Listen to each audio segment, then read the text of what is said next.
Good afternoon, sports fans from all around the globe. I am your host, Jeff Dawson, East Coast Sports Investors. It's Thursday, June 9th, 2022. It's about that time. Let me see here. 5 weeks ago, Mr. Sean Alvarez made his debut here talking the Kentucky Derby. And I will just say this. He nailed the race. Second, third, that was where he was going to nail it. Unfortunately, we didn't have the horse on top. Not many people did. An 80-1 shot. Mr. Rich Strike made a lot of people happy. Let's put it that way. Then just 2 weeks later, he comes back and crushes the trifecta. $1 trifecta pays $66. And we figured we'd give him a 3-week break and bring him back here for the Belmont. Our hopes are as the summer gets longer, the New Hampshire, the New York racing, the Belmonts, the Saratogas, we can have him on weekly talking about some of the big races that will be coming up, leading us to the Breeders' Cup, which I will have to talk to his agent about that one. He will be in high demand for the Breeders' Cup, but we're hoping he'll give ECSI a few minutes. So without further ado, let's bring the one and only Mr. Sean Alvarez to our stage. Afternoon, Sean. Hey, Jeff. Thanks for having me on. I appreciate it. Oh, thank you. All our listeners, all our family are like, hey, it's Belmont week. When's Sean coming on? When's Sean coming on? Yeah, I mean, like you said, the Kentucky Derby was tough not being able to connect when, we kind of had it pegged as Zandon and Epicenter were going to come in second, and they actually came in second and third. We just, needed that all button on top to be able to connect. So it's a small, small field for the Belmont, but I think there's a lot of value to be had in this race. So let's talk that for a second. Derby, we didn't even get the 2 weeks of the next Triple Crown and all that excitement when he decided that he was going to skip the race and get ready for the Belmont. In comes the Preakness. You crush the Preakness. We have a 3-week reprieve. We have 8 horses now. The Kentucky Derby winner, Rich Strike, currently looks like the third favorite right now at 7-2. Give us before we dig into the board and stuff, give us for the novice, for the general person, a little difference from, let's take it from the first race, which is one turn, I think. Don't quote me on this. I'm not the horse guy. To the Preakness, which I know is shorter. And then the Belmont is the big boys. This is the long one. This is the closers, quote unquote. 2 turns, and this is where the men will be met. Yes, slightly correct there. The Derby, all 3 of the legs are both 2 turns. Okay. The difference, the biggest difference is this is the longest race of the 3. It's 1.5 miles. And if you can imagine the size of Belmont's track, to run the Derby at Churchill at 1.25 miles, they have to run in the back chute and come all the way down the length of the stretch just to get that 1.25 miles and finish at the finish line. For the Belmont, they start on the finish line. They go all the way around. The track size is 1.5 miles. So yeah, you're going to get a lot more of those, sweeping wide turns that aren't necessarily the sharper ones that we saw 3 weeks ago at Pimlico. Now, leading up to this, I'm trying to look at the board here. I don't recognize Golden Glitter. how many of these horses are making their first appearance of the big three? Yeah, Golden Glitter's one of them. I believe that is, well, I mean, you can kind of chalk this up a couple ways. Golden Glitter's one of them. We the People's another one, and then Nest, depending on how you want to cut that up, would be another horse. Nest is the filly going up against the boys. She did run a day, right a day before the Kentucky Derby in the Kentucky Oaks. So while she didn't run in the same kind of time at the Preakness, she is kind of still on that Triple Crown trail, if you will, because of the spacing and because of the quality of field that she ran in her last effort. What I tried to tell all the people that wanted to listen is we know, Sean, in these lanes, they don't always listen here. The ones that struck it rich on the Derby because of the 80-1 shot on top, stepped to the Preakness. Instead of 20 horses, the field was a lot shorter. And then with the mentality, oh shit, shorter field, but we're going to, make $1 bazillion. And it's, of course, the trifecta itself only paid $66. When you're coming into now the third leg, before we talk numbers and everything, is this a race that you think that, there potentially could be a decent payoff? You hear a lot, especially on Twitter, about the short fields in the Belmont on Saturday, even up to and including the Belmont Stakes. In short fields, this isn't, a super short field like we see sometimes at Santa Anita, or even earlier in this day with 5 horses or 6 horses in the gate. We're going to get those 8 horses. As far as betting value goes, there's going to be short fields where you think you have a ton of value. And that could be that you really like the favorite, or you love the second choice, and you're just able to narrow down your opinions. Therefore, you're able to play them multiple times with a small combination and feel like you're getting value there. You can also find value by not liking any of the favorites and thinking, possibly that the public likes the favorites. And if you beat the favorites, even in a short field, you're going to find a way to get paid as long as your wagering structure is correct. All right. Without further ado, let's see what we got here. Let's have some fun here. This is your show, your stage. I'm just the one pressing the buttons here, my brother. This is from CBS Sports. Basically, in a nutshell, the starting boxes, the names, the initial opening odds, and the stage is yours. Yeah, so I'll just go down. Since it's a short field, it's very easy to talk about each horse real quickly. The one We the People is going to be, I was pretty surprised that he was the morning line favorite when the post positions were drawn. As the PPs came out and I dove a little bit deeper into the race, this horse looks like it could be on paper the lone speed in the race. And if you bet horse racing before, you know that speed is dangerous, but lone speed is, darn near impossible to beat under the right circumstances. If he can repeat the effort off his last try in the Peter Pan on a wet track, Flavien rode that day. Flavien Prat's back. In my opinion, he's the best rider in the country. There's a lot to like about this horse, but at the 2-1 price, there's a lot to kind of punch holes in as well. I'll kind of dive into this as well when we get into the number 4 Rich Strike, but we're essentially betting We the People off of one effort. He had 3 solid efforts, but coming into the Belmont Stakes to be the 2-1 favorite, everybody's betting him off that Peter Pan effort, off winning by 10 1/4 lengths. It was very impressive. But as you just said, Jeff, you don't even know who Golden Glider is. That was the horse that came in second in that race. So you kind of also have to dive into, okay, well, who did he beat? There wasn't a lot that he beat, and he improved 30 points on his buyer speed figure. Now he's going to go the longest race of his career. Can he hold on? I'm going to try and beat the horse at 2-1. I think there's a lot that we can get away with. I don't know that the jockeys are going to allow Flavien to get the lead. We saw how they reacted when speed horses broke in the Kentucky Derby, and we saw what happened with those fractions. And then we saw the exact opposite happen in the Preakness, and early voting was basically given the race because he was kind of going back and forth with his brother on the lead. Nobody else wanted to come because they went too fast in the Derby, and early voting ran on. So like I said last, 3 weeks ago in the Preakness, the jockeys handicapped the race as well. Nobody wants to let Flavian out there on a 3-length lead and see what he has. So I'm hoping somebody goes and challenges him. I think we're going to see a regression off his last effort, but I'm hoping the public hits this horse to 7-5, 8-5, and like I said, if we beat him in an 8-horse field, we're getting value. I won't spend too much time on Skippy Longstocking.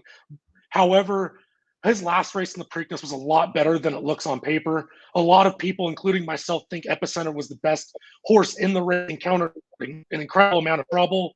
The horse right to his outside was Skippy Longstocking.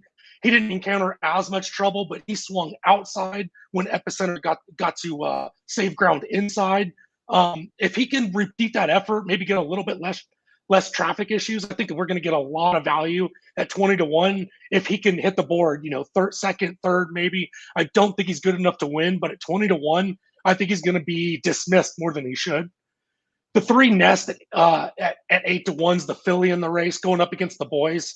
I do not think that she's not without a shot. The early weather forecast for Saturday is that we're probably going to see a wet track midday. It all depends on if it dries out.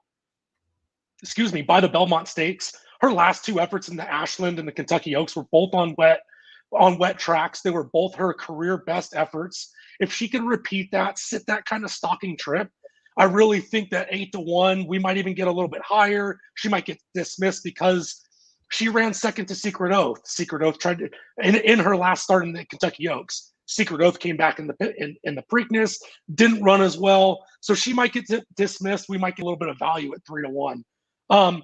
Rich Strike, I don't really know what the number he would have to be for me to include him. He ran the best race of his life. The jockey rode the best race of his life, and they're going to have to repeat that into a lot softer fractions than we saw in the Kentucky Derby just to even have a shot. I hope that the public plays Rich Strike. Rich Strike isn't going to be anywhere on my tickets. If Rich Strike hits the board, my trifecta, my exactas, they're all going to be done because I'm fading Rich Strike on everything. The 5 Creative Minister is interesting. His running lines and his running style is just pointing to him running a big race on Saturday. I think he's improving at the right time. He's going to sit that stalking trip and hope somebody goes and pressures Flavian Pratt and We the People. And if he's good enough, I think he's going to be right around there. My issue with Creative Minister is while there's no horses that are running their third leg of the Triple Crown, Creative Minister is running his third race in the same schedule of the Triple Crown. He ran on Kentucky Derby weekend at Churchill. Then he came back in the Preakness. Now he's running in the Belmont. As we've all seen, the owner for California Chrome complain about the Triple Crown and how grueling it is and that it needs to be changed. I completely disagree. I love the way the Triple Crown is. It's hard on a 3-year-old horse. And, he might be peaking at the right time. There's other horses around his price tag or his price line that I like a little bit more. But he will be included, and I think that if he can win second, third, hit the board, I think it's going to be value that we're going to find. The 6 Mo Donegal, I think, is the horse to beat, not necessarily because of the pace, as we just spoke about with We the People. I think he's the best and the most proven horse. He doesn't do a lot wrong. The only problem is I think he might have a little bit too much to do. You can kind of scratch out his last effort in the Kentucky Derby. I thought him breaking from the rail was actually going to be a good thing for him. He was slow and just got shuffled all the way back. Didn't really have a chance. Didn't get that Rich Strike, run through. Still came up for 5th. I think he could just scratch that off because everything about that running line and the way it looks and the way that it improves, it's all based on the pace in front of him. And he was passing tired horses late in the race, but his Memorial race, his whole bowl, and even the Remsen, he was a lot closer, but the fractions in that race they were walking out front. So I really don't think that we're going to see Irad Ortiz be able to keep him up into that stalking position. And so while I think he's the best horse in the race, I just think his back's up against the wall with a little bit slower of fractions up front, and he's going to have a little bit too much to do in the stretch. the 7 Golden Glider. The only good thing I can say is that he finished second to We the People last time out. He might be a little bit more involved in the pace. I'm kind of hoping he goes and just pressures We the People because it's a horse that I'm not going to include. But I don't even think he's fast enough to do that. And if he does that, I think Dylan's taking himself out of the race. And the 8 Barber Road, I think is I think he sits on a big shot here. John Ortiz, this is another closer, and John Ortiz, the trainer's going blinkers off for the first time since his debut, where he didn't run great. But now we're talking about a horse that's not making his 10th lifetime start. He's got a foundation underneath him. He understands how to race, what his job is, in the afternoon. And he's been sitting back, but he's been sitting back behind really quick fractions. I don't think he has to sit back that much. John Ortiz takes the blinkers off. I think that allows Joel Rosario to get up and closer to the pace. So I think Barber Road's got a big shot in here. And, no offense to Raylu Gutierrez, but Joel Rosario is a huge rider upgrade from that. And he's got some of the best closing hands in the game. And if he's got a shot and he's within, a little bit of connection coming into the stretch, I think he might just be good enough to win at 10-1. We talked a few minutes before we came on live. It's funny because on Kentucky Derby week, there was just the talk, the buzz. I mean, everyone was talking about the Derby. Not many people were talking about the Preakness. And then it's like crickets about the Belmont. People are like, oh yeah, that's right. I don't know if it's the fact that it's 3 weeks in between races now. Summer's here. NBA, NHL finals and semis. I know it's not because of the MLB every day, but the fact of the matter is that, I go out even on TikTok. There's a few people that I follow. The talk is potentially what you just said. And when I talked to you a few minutes before we started, the name I'm hearing is Barber Road. Yeah, I mean, we're kind of spoiled as horse players, especially in the time frame that I've been lucky enough to pay attention to the sport and handicap it and learn. But look at some of the horses that we've had running the Belmont with something in mind. California Chrome, American Pharaoh, Justify. We've even had some great Kentucky Derby winners. Favorites or second or third choices that we've had that. Could this be the year of a Triple Crown? And whether or not we get it, we that horse that you either love to watch win or you want to try and get him, try to beat him. This year we just don't have that. And while it's great to be able to sit back and think about the world beaters that have raced in our lifetime. Getting excited every time American Pharaoh hit the track, or even just California Chrome coming from the roots and the pedigree that he came from and the story. And, we've just been really spoiled with that. And the fact that we got that 80-1 Rich Strike and everybody is excited. And like you said, I think it was 2 days later, they said, we're not running in the Preakness. And, as a horse, I'm not a horseman, but, I've been involved in some groups where we've owned horses and, they did what's right by the horse. They were in the also eligible list going into Friday. There was no chatter about anybody scratching. He never really should have been in the race. But Eric Reed said if he gets that call and they're not up there to be able to run, he'd never forgive himself. And lucky enough, they got that call. They were able to run in the Derby and win. And, like I said, I just don't think he had much of a chance. And maybe, Eric Reed thought the same thing with the tight turns at Pimlico and all the cards just played in his favor in the Derby. Can they repeat that effort? And we saw the pace. Early voting sat right behind the pace setter and just went on with it. If Rich Strike runs in that race, I mean, I don't think he hits the board. There's no pace to run into, and he's got those tight turns to navigate. But that's hindsight, or not even hindsight, because we're never going to know. It's just guessing. But you're right. We don't have that public excitement going into the Belmont, but like I said, I'm not a fan of Rich Strike. I am not a big fan of We the People winning, and those are two of the biggest betting choices in this race. So I think there's going to be value, whether there's, public appeal or, the fact that it's a smaller field. All right, sir. We're 20 minutes in. Have a lot of viewers, everyone waiting and listening. What are you going to give the ECSI family today? I mean, I'll give you a couple little. What I'm going to do is basically going to kind of key everything around the 8 Barber Road. I hope the rumblings you were hearing are correct. I hope my thoughts are correct. I really think this is a great spot for Barber Road. I love the jockey switch to Joel, the blinkers off. And this could be another great story. This horse was sold in the Keeneland November auction sale in 2019 for $15,000, and now he's got a possibility to win the Belmont Stakes. So I think he's got a big shot. I'm going to play a small win bet on Barber Road. I think we're going to get value at that 10-1. I spoke with a couple people who think that we're going to get better than 10-1. I think he's going to get bet down, obviously, because I like the horse. So, but I can't leave you without a trifecta. And I think if Barber Road can run the race that I think he's going to run, I think that we have a really good shot at hitting the trifecta. And depending on who hits around Barber Road, whether the 8 wins or comes in second or third, I think we can really find a good value on this. So, going to kind of go back to that trifecta key box, and I'm keying the 8. And I'm playing the 1, 2, 3, 5, and 6 with the 8. So it should be for 50 cents. It should be a $30 bet.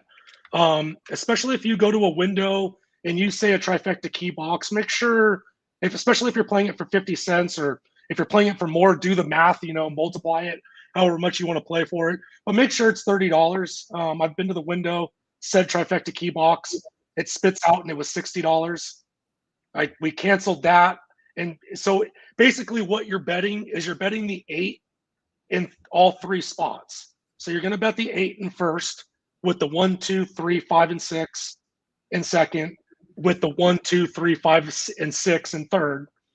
And then you're going to do the same thing with the 8 in second. So 1, 2, 3, 5, and 6 with the 8 in second, with 1, 2, 3, 5, and 6 in third, and so on with the 8 and third. So if you have issues with the trifecta key box, it should be $30. If you have any issues, just do it as 3 separate bets. Should be $10 for each bet if you do it at 50-cent denomination. That's for 50 cents.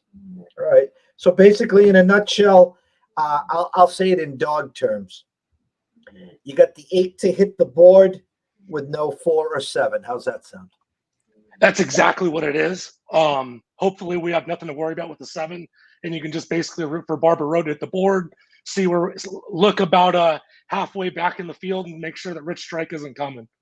All right.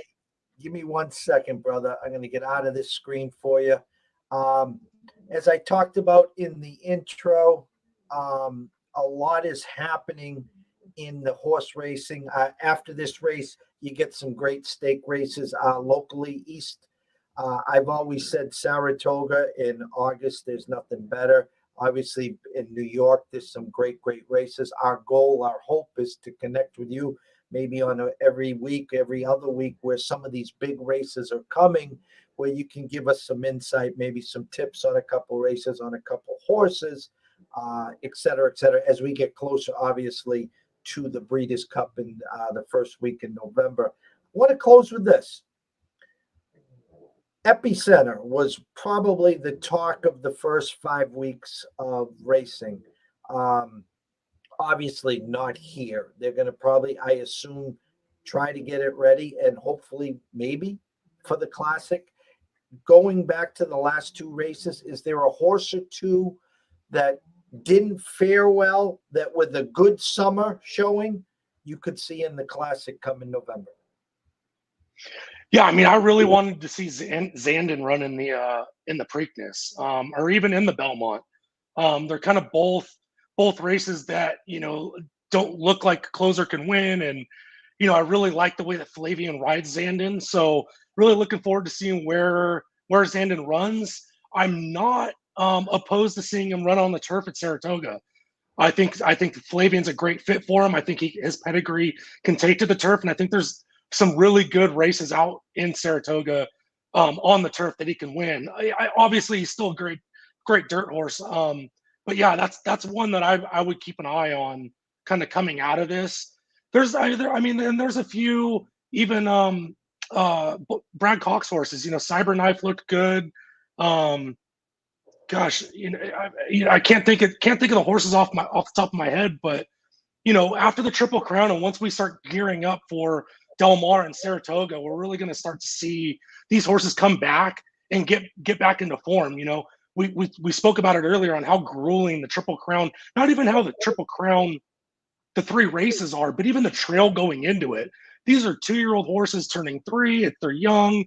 I'll be real interested to see how some of these mature going forward later into the year and maybe even early in next year. Lastly, we talked about March. I had a ticket. We got an extra 10, I think 10-1 on it. Did not fare well in the Derby. Thoughts moving forward for Zozos? Yeah, I mean, like I said, we haven't seen them. That was the other Brad Cox horse that I was trying to remember. But yeah, I mean, great effort. It just wasn't good enough. They went, like I said, they went way too fast in the Derby. It doesn't surprise me at all that most of the horses that were on the lead didn't come back for the Preakness. Don't see a reason for the Belmont. Taking a little bit of time off, like you said, just trying to see how, see if they gain the weight back from the race. Horses tend to lose a bit of weight, a little bit of water weight from those races. So, it really all depends. I would love to have boots on the ground and hearing what these guys have to say on a daily basis. But until we see them, back into works and pointing towards some of these stake races where we can get some of these reporters with mics in their face, we really don't know. It's kind of a guessing game from here.